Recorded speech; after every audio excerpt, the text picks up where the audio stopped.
Chris Chinnock in the Comprimato booth here at NAB 2014. Comprimato makes JPEG 2000 or J2K encoding and decoding processes, codecs basically.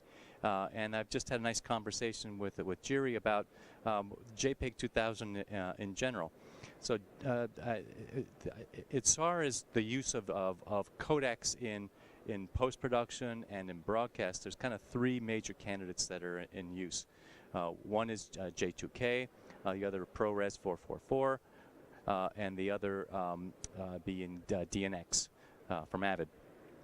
So the issue has always been convenience to use these things and compute power as well as quality.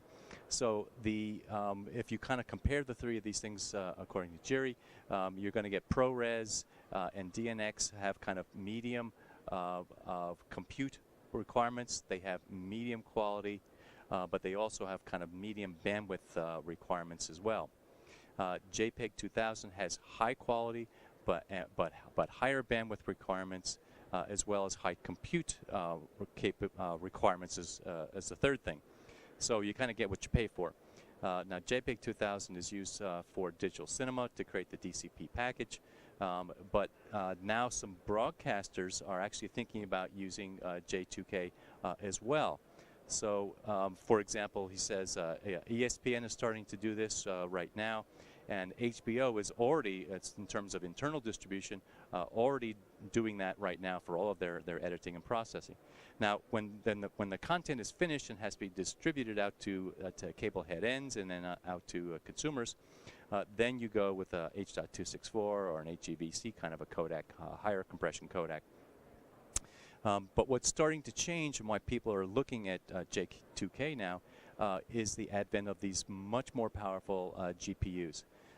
For example, what they're showing in back here now is a PC that has an NVIDIA K6000 processor. It's not an inexpensive processor, but the demo is basically a J2K encoded 4K 60p content that sits in their PC down here. It is then decoded in real time by the K6000 processor and displayed on this Dell monitor 4K 60p. And it does this actually rather effortlessly. He says you can actually go to almost 90 frames if you happen to have 90 frame content and still do this on the GPU. So that now opens up the possibility for many of these post and broadcast facilities to actually migrate to J2K should they want to do this at this point, to have a higher quality, a lower loss kind of mezzanine level compression technology. So that's what I learned from Comprimato. Chris Chinnock at NAB.